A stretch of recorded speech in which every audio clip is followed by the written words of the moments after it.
გრანტების შესახებ კანონმდებლობის ცვლილება არის სწორედ ის შედეგი, რომელზეც ჩვენ საზოგადოებას ვესაუბრებოდით 2 და 3 წლის წინ, რომ ეს იყო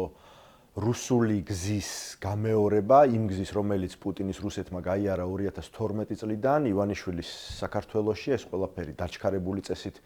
ხდება, თუ ადრე მოქალაქეების იმ ნაწილს, რომლებიც პროპაგანდით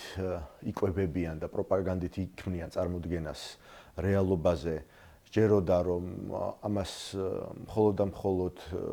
არასამთავრობო ორგანიზაციებისთვის ექნებოდა მავნე შედეგი, ახლა ალბათ დარწმუნდნენ უნდა, რომ შეეხება თითოეულ მოქალაქეს, ამ ქვეყნის მოსახლეობის უმრავლესობას ჰყავს ოჯახის წევრი, მაგალითად, უცხოეთში, საიდანაც ისინი უგზავნიან მათ სარჩოს, საიდანაც უგზავნიან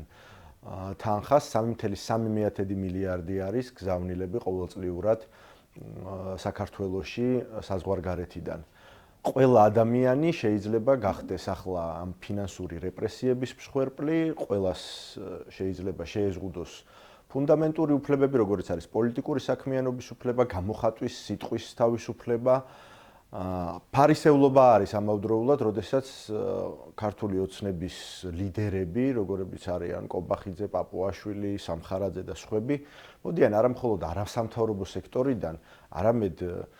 მათივე გაგებით გაცილებით უფრო დიდი საფრთხიდან, როგორიც არის საერთაშორისო ორგანიზაციები, დონორები, რომლებიც მაშინ თურმე კარგ საქმეს აკეთებდნენ და დღეს აღმოჩნდა, რომ ყოფილან